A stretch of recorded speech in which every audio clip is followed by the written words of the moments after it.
The Best Way to Explain It, Episode 3.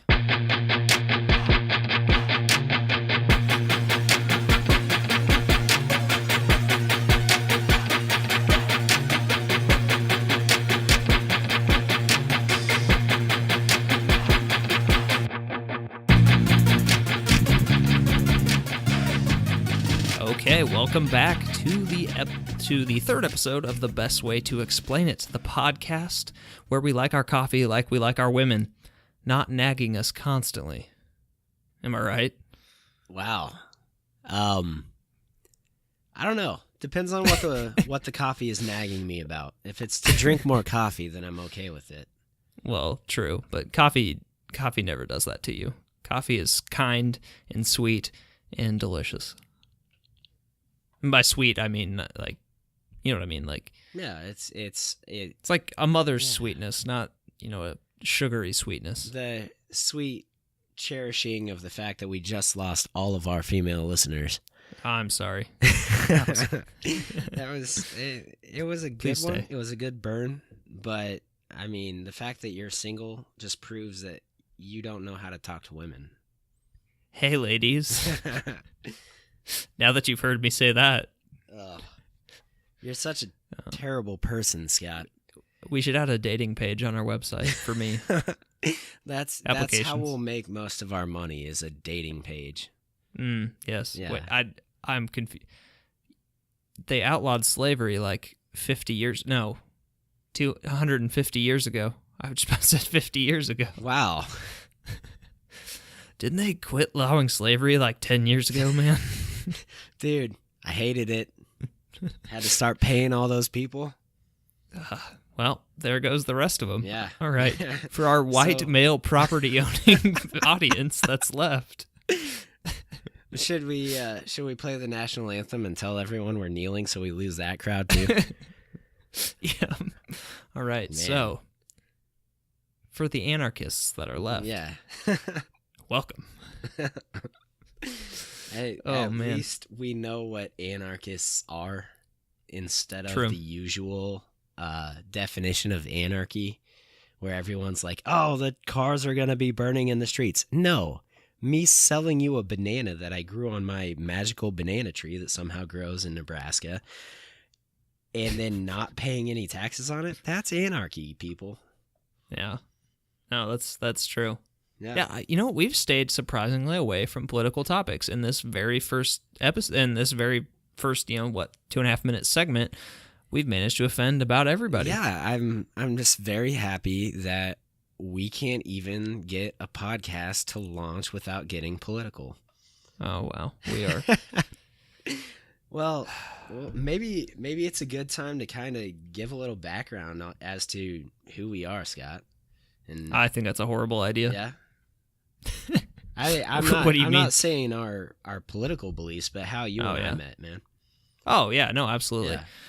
I was like, I think I kind of want to build more of a base before we spring that on them. Yeah, I'm not gonna tell people what I believe because it automatically turns off both people on both sides of the spectrum. So Basically. Yeah. Yep. I'd say I'm a... Never mind. Okay, we're not gonna go there. Not gonna go there. I was Not gonna yet. try and find a funny political scheme to go with, but I couldn't find any because politics has lost its comedy over the years. It really has. Yeah. Holy cow. It's just a sad world out there. Anyways, so you wanted me to tell the audience how you and I met. Well, just give a little background. Well, just a little background. I mean, I won't give the whole juicy story. Yeah. It'll become more apparent over the episodes. We'll probably refer back to things that we've done. Yeah. But basically, we met in college. Just two cool guys that went to the same. Let's not go that far. We're just two guys. Oh, okay. Yeah, Yeah. that's fair. I was like, what do you mean? No, We're not we guys. met. We met at the same campus ministry on campus in college, and we just really hit it off and started having coffee every Friday, just talking about basically the same things we're talking about now. Yeah. And so Random topics. pretty much. Yeah. I tried to direct it more in the beginning, but then you're just like, dude, let's just chill and drink coffee. And then when you turn 21, go nab a few old fashions. Yeah. Hey, anytime we can discuss and enlighten ourselves in the flavors of alcohol. Ooh. Yeah. Good stuff. Yeah. Not that we're alcoholics. Only in moderation. Only in moderation. Yes, please. Anyone listening to this episode, put it down. And then take another drink. Yes, but put it down for now. And continue listening. Yes. Wow, we are ADD. Okay, actually, interesting topic. I'm gonna provide a little bit of extra value on this episode. I learned the coolest thing about our memory. Yeah. In the other day in class. So apparently, our brains are kind of wired to jump from topic to topic. We're not wired to focus on one thing for a very long amount of time. And so that's why it's so easy to get distracted, because our brains they see the next interesting thing and instantly change what they're thinking about. Yeah. So. I think about the times that we would have discussions and the numerous times we would just go down a rabbit hole, but both you and I knew we would either end up back on topic or find a new interesting one. So we would just jump, and it would be like we would talk about, I don't know, NFL, like football. What's going on in the NFL. Yeah. And then we would jump to like 30 minutes later, we would be talking about what we believed as far as one philosophical subject. And it became the reason that I liked spending time with you, because you would follow me on a deep level, and we could just talk about anything. And I can't do that with a lot of people. It's true. Like, though, we had wide-ranging conversations. We did. We really did. And we're about to have another one today. No. Yes and no. Yeah. Some people might be turned off, honestly. Well, we'll see. Yeah. What are we talking about today? I guess I'm leading this one, so I should probably tell them. I don't know. Hopefully not anything to do with football. That's such a political subject anymore. Yes. We're going to be talking about the anthem protest. No, I'm just kidding. We're not going to talk about that. We're going to be talking about NFL free agency. So, no, we're not going to be talking about specific like players and stuff. We're going to be talking about kind of the terms and contracts and what are the different, like I said, the terminology, the interesting structures behind the whole NFL business. And it's something I find really interesting. You might not, but I hope you stick along for the ride, because maybe you'll find a friend like Breckan who is willing to stick with you in these topics even when they're not particularly interesting to them. Yeah, because when I first met Scott and he wanted to talk about football, we had the same favorite team. But he knows the backups to the backups, and I barely know the starting people. So. I saw his phone case was the Denver Broncos. When Denver Broncos are my favorite team. Yep. Was the Denver Broncos phone case. I was like, oh, you're a Broncos fan? You're like, yeah, I am. And I'm like, oh, do you know this fourth string cornerback that looked really good in practice on last Tuesday? He's like, no, not at all. I don't. I don't even know what a cornerback is. Sometimes watch them if they're on TV. Well, the funny part is I started liking the Denver Broncos because of their colors. Like, orange was my favorite color. They were pretty sick. So Same. Yeah. Is it really? Yeah. Oh, same. Nice, dude. Wow. Weird. Learning stuff. I swear we're not the same person, but sometimes it feels like we are. Well, I'm prettier. This is true. Yeah. And have a better beard. That's true. I might have a stronger jaw, though. I don't know. I'll have to shave and then lose 50 pounds, and then we'll see. Well, if you get to do that, I at least get to grow a beard and gain some weight. I'm fine with that. That okay, works. Deal. We will compare 3.5 years from now. 3.5 years. So basically, you'll be done with your doctorate in philosophy. And I'll be that's the goal. Somewhere in doing still something. Where you are. Okay, I'm gonna get started. Awesome. Quit distracting me. Sorry.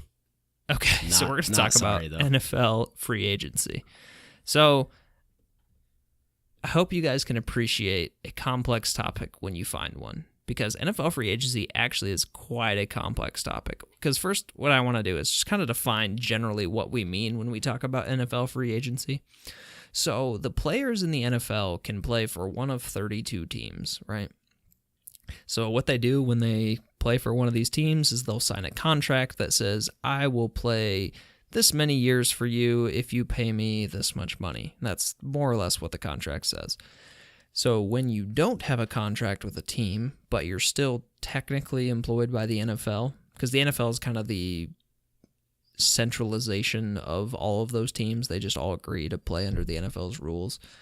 So when you're still employed technically by the NFL, but not by a team, you're called a free agent. You're free to go where you want to go, basically. Well, more or less. We're going to talk about different kinds, which is what we're going to do right now.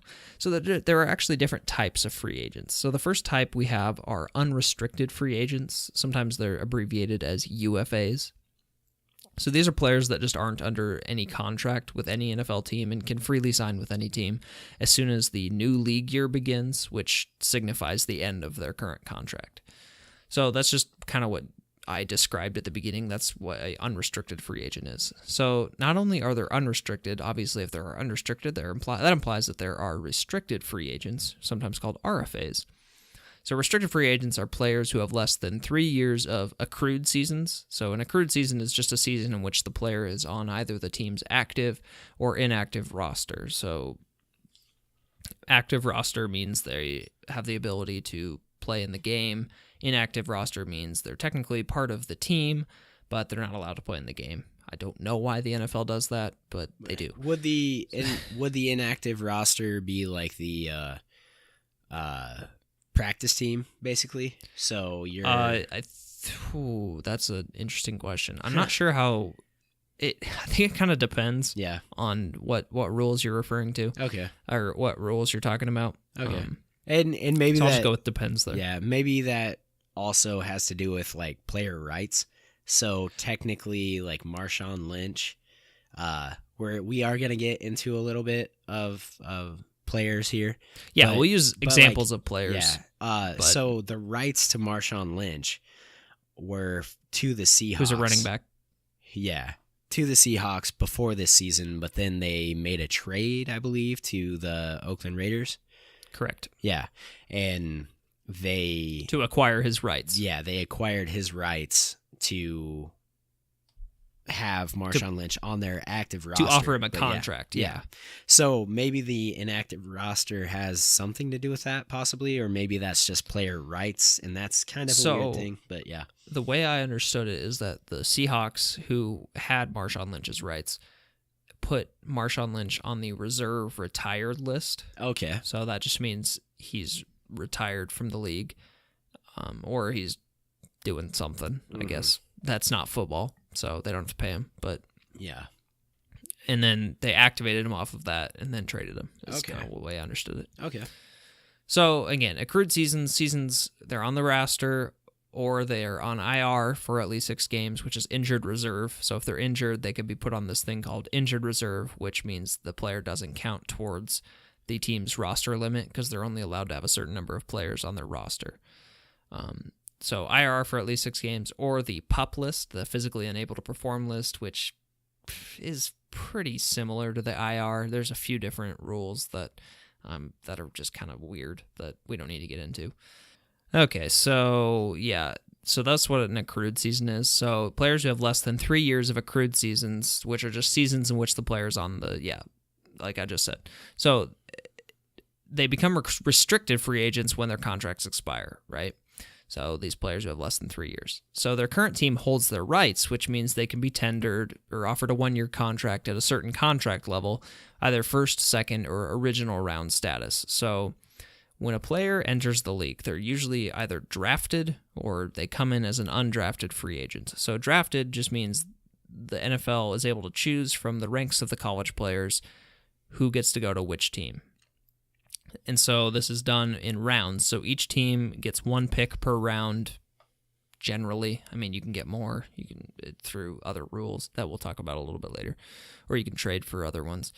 But when you're tendered at a contract level of a first-round contract level, that means if the team that signs you, so the player as a restricted free agent is able to seek out a new deal with another team, but if he signs an offer sheet, the current team with his rights has 5 days to match the offer. Otherwise, the new team gets the player but has to surrender the draft pick corresponding to the contract level the player's tendered at. So if they were tendered at a first round level, the other team would have to give up a first rounder. Okay. Or original round, whichever round they were originally drafted in. So that's what that means. Then we have exclusive rights free agents, which are abbreviated ERFAs. So these are players who have less than 2 accrued seasons. So they're essentially still on the team since they can't negotiate with other teams, and they're just tendered at the league minimum contract level most of the time. So that's what the types of free agents are. So now we're going to get into what's called tags. Cool. So tags are certain types of contracts that can be given, and they come in 3 different types. There's non-exclusive franchise tags. So this is a 1-year contract that's going to pay the player the greater of either the average of the top 5 cap hits, so cap hits, now I got to explain salary cap. So there's so much to explain in there the really NFL, is. Yeah. Yeah, see what I mean when I said this is actually pretty deep? Yeah. So the NFL, in what's called their collective bargaining agreement, so the players' union and then the NFL owners will negotiate with each other and say this, and will negotiate on the salary cap. So basically, the salary cap is a percentage of the league revenue that they get from, selling commercials during their games, from television rights, stadium sales, stuff like that. And so the salary cap is going to be a percentage of that says this is the amount of money that the owners are allowed to spend on players. So you can structure contracts in such a way that cap hits don't necessarily correspond to the amount of money that's paid per year. So the salary cap is every year there's a cap on the amount of money that's allowed to be spent. Yeah. Right? So a lot of times what teams will do is they'll say, okay, in order to get more good players, we have to pay them more money, right? Yeah. But they'll structure their cap hits in such a way that the cap hits don't take place at the same year, so they don't take up all the cap space. And does that make sense? Yeah.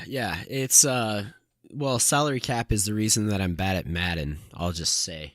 Other than the 12 picks a game that I throw.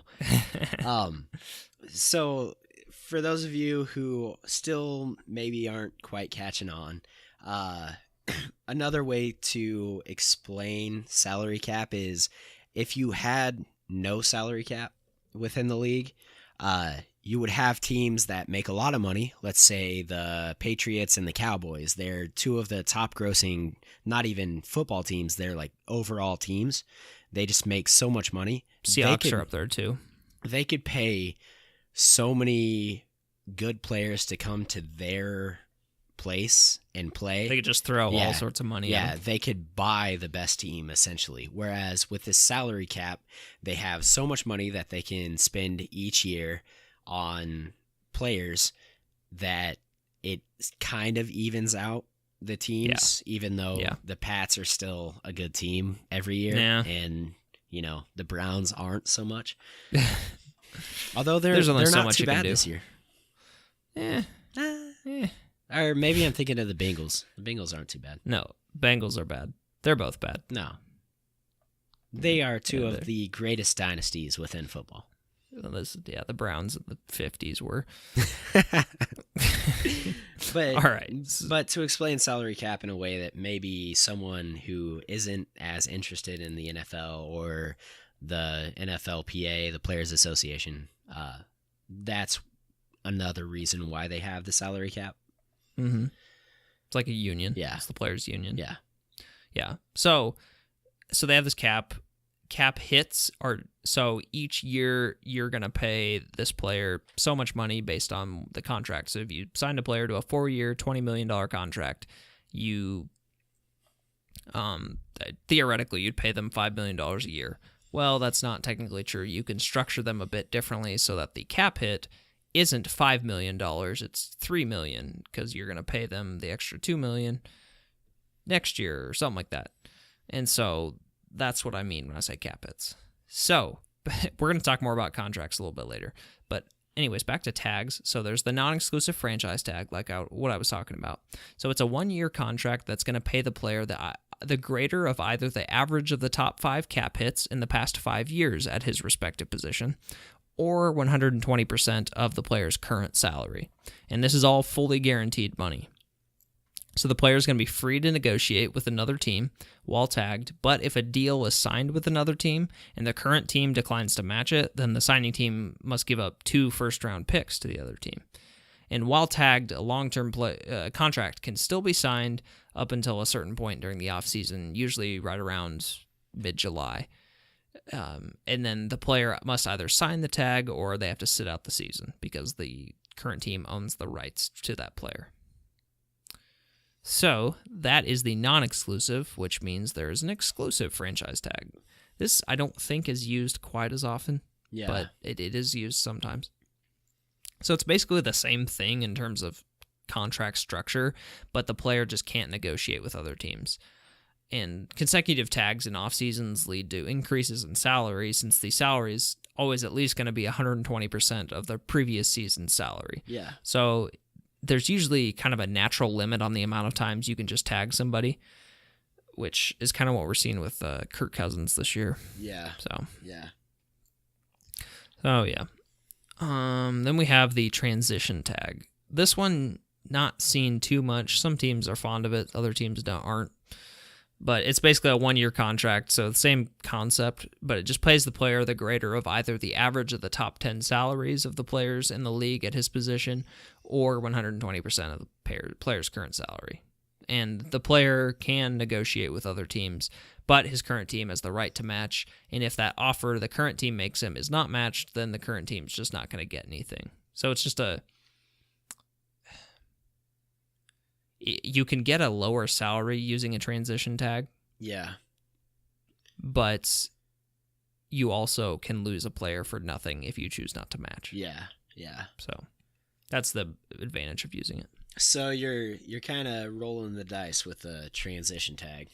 Right, assuming that you get it somewhat of a favorable deal signed as an offer sheet. So could the offer from a different team be higher than 120% of the player's current salary? Oh, yeah. Yeah? Yeah, they definitely could. Nice. Some teams will do that, just throw money at players, especially if they have to spend up to what's called the cap floor. So there's a salary cap, but there's also a salary floor.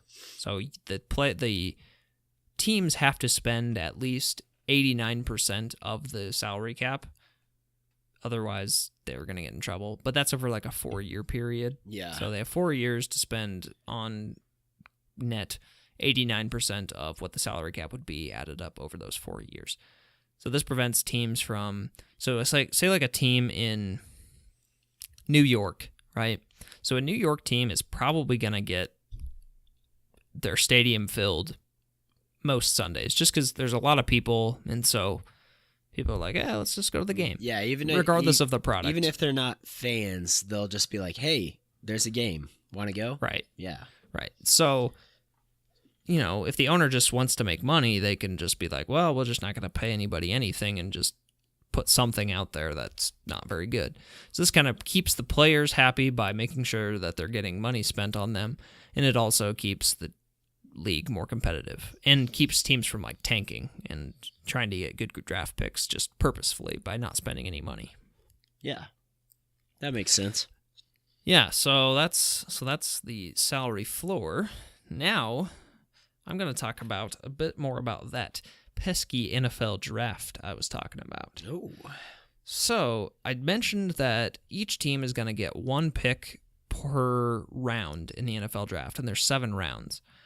Well, I lied, because you can get more than that, and teams usually do. So you can either trade for more draft picks, either you can trade draft picks for more draft picks, or you can trade players for draft picks. This is probably more common than seeing a player for player swap. So what you'll see, So those are the two. That's kind of another way to get more draft picks. And then finally, there's a third way to get draft picks, which is compensatory draft picks. So compensatory or comp picks are just picks that are awarded to teams based on the number of players lost in free agency compared to the number gained by that team. And in this case, the salary of the player being signed plays a role. So if a player on your team has been really good and they earn a lot of money in the offseason, but you don't, they just leave. They found a better deal for another team, so they get signed by another team. Well, if that player got a lot of money, then you're going to get a high comp or compensatory pick. So they start being given out in the 3rd round of the draft all the way to the 7th round. So you're probably going to get a 3rd round draft pick from the league for losing that player. So the formula for awarding these is hidden by the league, but most teams predict it pretty well. So just based on past experience. Those pesky Excel sheets that they have interns working on somewhere. Yep, that's basically it. Yeah, more than likely. Yeah. So let's see. We kind of talked about the salary cap already, so I don't feel the need to go over this again. And then finally, we talked a bit about contracts. So I'll just kind of go a bit more further over these contracts. So contracts are more than just merely the total value divided by the number of years. So it's more than just $20 million divided by 4 years, because teams do structure them to fit under the salary cap. So they can determine when players get their money so as to fit more expensive players under their cap. So because most of the contract is not guaranteed, pushing this money later in the years allows them to renegotiate with players for more favorable deals.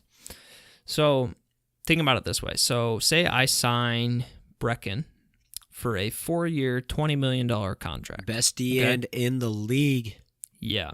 That'd be like middling D-end in the league. Okay. But, above average D-end. I'm still pretty good. I mean, you're a bargain. Yeah. You're a bargain. Yeah.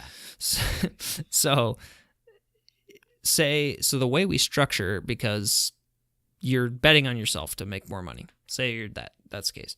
So we structure the contract so that you get $7 million guaranteed up front. Okay. So you're just going to get that right away. Okay. All right. So after 2 years, you don't have any money guaranteed left for you, right? So you technically have 2 years, $10 million left on your deal, but nothing. The contract says I don't have to pay that to you if you're not playing for me. So I can go up to you and say, hey, you're not doing exactly what we want you to do. Yeah, we're going to need you to play for $3 million, not $5 million, or else we're just going to cut you. And so since that money's not guaranteed, it's either $0 million or $3 million. You're going to be like, well, I'll take the $3 million, right? So Or I can go into free agency, right? Or you could go into free agency if the team cuts you. Okay. So a team wouldn't do that if you're still playing at a high level, because then you'd just be like, okay, fine, I'll go and find more money somewhere else. Yeah. So this kind of setup might seem really team friendly. So you're probably wondering, why do players sign these team friendly deals?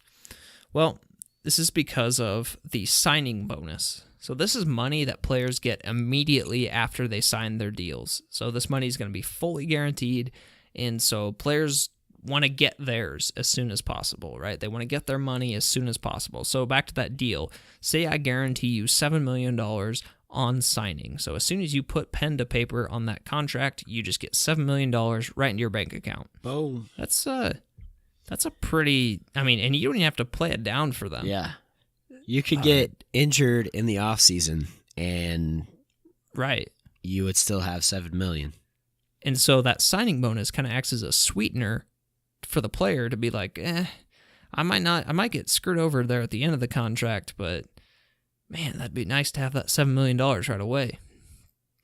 And so that kind of incentivizes the player to take these more team-friendly deals. So why do teams do these big signing bonuses? And these signing bonuses can be huge. Like, I think Andrew Luck's signing bonus was $60 million or something like that. Something ridiculous. Yeah, so he just got $60 million bucks. Just I had no idea. From my experience, I thought signing bonuses were a lot smaller than that. No, well, it depends on the team. Yeah. Okay, so hang on, that might be. It's at least $30 million. I know he got. Yeah.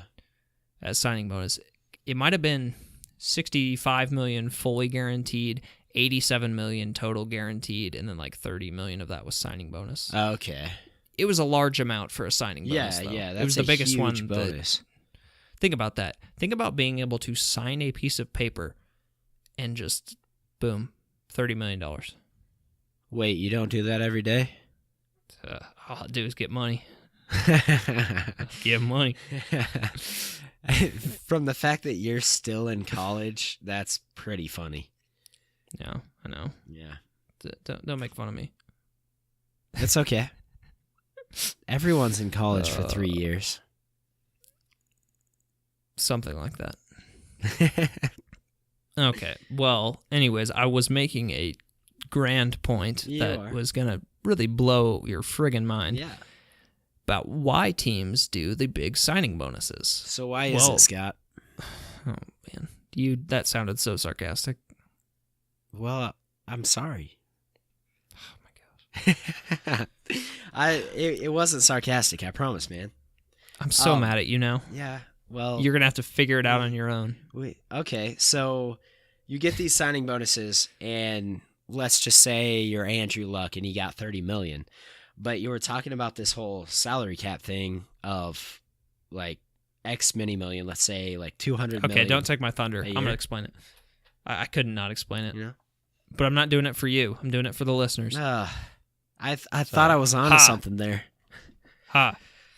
Okay, so the reason teams do the big signing bonuses is that they can prorate or spread out the cap hits of this money over the life of the contract. And doing so reduces the year one cap hit of the deal to make room for other players. So take Andrew Luck's case, signs for $30 million. They can take all that $30 million, so he gets paid right away, but the cap hits don't take place until year two. So he can play in year one for on paper, a really low amount, but still get his money. Nice. So that's why teams do that. But the downside to this is that if the players cut in the later parts of their deal, their cap hits that have been pushed to the later years have to still be accounted for. So the team pays for a player that's not on the team. And this situation is called dead money. Yeah. So if you hear about the phrase dead money, it just means you're paying for a player that's not on your team at that point. Okay, so that's signing bonuses, and that's a pretty common term you'll hear. And then finally, there's not only signing bonuses, but there's also incentives and escalators that can be put into contracts. So what's an incentive and an escalator? Well, let's take an example like Eddie Lacy, who is a big guy who is a running back that just signed with the Seattle Seahawks this summer. So Eddie struggles with his weight. He is a big boy. He likes to eat his food. So the Seahawks put these incentives in his contract to make sure he weighed a proper amount when he showed up to practice. By the way, if you ever meet him, don't mention his weight. He does not like it. Well, would you like it if somebody was like, "Hey, fatty"? If I was a 300-pound running back in the NFL, I would be eating it up. I'd be like, heck yeah. Literally. Literally and figuratively, yeah. Well, the only trouble is it gets him hurt all the time. Yeah, that's true. Yeah. But basically, so here's the nuts part, though. He got paid, so his incentive was $50,000 if he weighed less than 250 pounds at a certain point during the summer. Where's my contract that pays me that? This dude's like 6 feet tall. 6 feet tall. Yeah. Dude's got to weigh less than 250 pounds. Yeah, and he gets paid $50,000. That's my life, man. Man, if you can't stick on your diet now, you just need to become really good at pro football. Yeah. And that's it. That's all you got to do. That's the only way to get into the NFL is be large and play football. Pretty much. Oh, that's it. It's not too far you may have off skipped for some a few linemen. steps, but those are 2 prerequisites. Yeah. So some other examples of incentives that you might find are showing up to workouts, like showing up to a voluntary mini camp and so on. So these workouts are voluntary. You don't have to go, but if you do, a lot of teams will be like, pay a little money if you show up and be a team player. And so a lot of players will show up. And not only that, but there are escalators. So escalators are basically just built-in multipliers that give players more money if they reach certain performance levels. So say if like a running back were to run for 1,000 yards a season, then that team might give him an extra $2 million for his performance.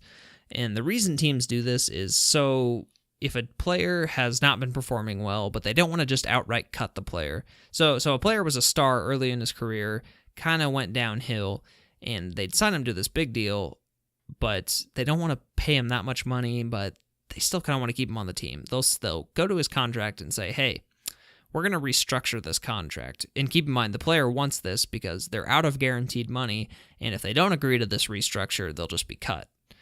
So the team will go, okay, instead of cutting you, we will take some of your contract, so you're owed $5 million this year. We're going to take $2 million of that, and you're only going to see that $2 million if you meet this performance incentive. So if you're a running back, if you run for 1,000 yards this season, you're going to get all the money that we said that you would get. But if you don't, we don't have to pay it to you. So in this way, teams protect themselves from these poorly performing players and get out of some bad contracts. So that's kind of why you see that. Okay, so I'm wondering, could that lead to some of the emotional stuff that happens on the field where players get mad at their own teammates because they're not performing well? Oh, yeah. Say a running back doesn't get a whole lot of yards per carry, and he starts getting mad at the QB or not getting enough touches. I'm trying to think. Or the offensive line. Yeah. Or the wide receiver not getting the ball thrown to him. That's one you see quite a bit. Yeah, I was going to say that's a huge one because if they're not getting the ball thrown to them, they can't get the yards, they can't get the touchdowns. So they can't get the stats, yeah. So because like they'll say, okay, you have to catch 70 balls this season, otherwise, you don't get some money. Yeah, and so maybe that's why Adrian Peterson was kind of upset after the first couple of games with the Saints. I don't know why he signed with them. Yeah, I don't either. Don't really fit what he does. I know. I don't know. Oh, well. That was an odd situation. Yeah. So yeah, that's basically all there is to say. That's probably the best way to explain NFL free agency. Probably. That's pretty deep. It is. That's pretty deep, man. We do kind of need to guarantee that we are claiming this is the best way to explain it, so I should probably say this is the best way to explain NFL free agency. Yeah, it's definitely more in tune than I would say a lot of just general conversation about free agency. For someone who, like, I cared very little about the NFL before I probably came to college. I would say that's when I started caring about it. Mm-hmm. And now I'm full on like listening to the injury reports, listening to sports podcasts and stuff like that. Yeah, that it's so much more interesting now. And sports podcasts are so easy to work to. Yeah, true. Because you don't have to think that much. Yeah. You just kind of get somebody yelling in your ear, and it's just kind of nice. You hear noise. You hear 3 stats, and then all you have to do is memorize those 3 stats, and then you have something to throw out in an NFL conversation, and then let it ride from there. Just throw out those stats, and then listen to the other guys that you're talking to, most likely guys, maybe girls, I don't know. And then it will just take off from there, and it will be an hour-long conversation about anything from football to like a guy's left ankle. Did you guys see that interception that quarterback throw? Yeah, that was the worst. Then you just don't have to say a word throughout the rest of the conversation. Yeah, I feel bad for acknowledging this in front of Scott because this is what I do when I talk to him about football. So if I asked you to go any deeper, just be like, yeah, what were you seeing on that play? Okay, yeah, that interception was pretty bad. What were you seeing on that play? Yeah, well, it looks like he threw to the wrong offensive player who was in the slot position. Yes, he did. So, what sports podcasts do you listen to? I listen to Colin Cowherd. Oh, dude, I love that guy. He's awesome, and he's probably just the best. Like, even with NFL protests going on, since we're releasing a little bit later than this, to let everyone know, this was like the week where everyone was protesting, and Colin Cowherd was like, he would talk about it, but he wanted to talk about the game, and he talks about everything from on and off field or court or badminton court. I don't know. He talks about everything. I've never heard him talk about badminton. Well, all right. Give me that one. Okay. But he talks about a lot of stuff, and then I listen to and this is kind of a guilty pleasure of mine. I do not gamble, but it's called Backdoor Cover, and it's made by the same people who do Total Frat Move, Total Sorority Move, kind of Greek life oriented websites. But so you're a jerk. Well, I wasn't involved with that stuff. Wait, so I'm just because you listen to those I guess. podcasts. Because you listen to those podcasts, is your dad gonna sue me? Well, I'm not wearing my pastel shorts right now, so. Apologies to any frat but guys out there. It's called Backdoor Cover, and it's just kind of like these guys talking about the lines for games, which is how they gamble on games, basically. So Vegas, baby. Yeah. So a plus means that your team is the underdog. A minus means that your team is expected to win, and then they'll go into their lines for each week and what they're betting and who they think. They go through college football and NFL, as well as boxing and MMA and baseball. It's really interesting just because I don't get into the gambling world a lot. So, yeah. And I think it's interesting. Yeah, those are the only two sports podcasts I really listen to. Everything else is like politics and a few history podcasts and stuff like that. So, okay, yeah, sweet, yeah. I was totally gonna ask something. Oh yeah, about Colin.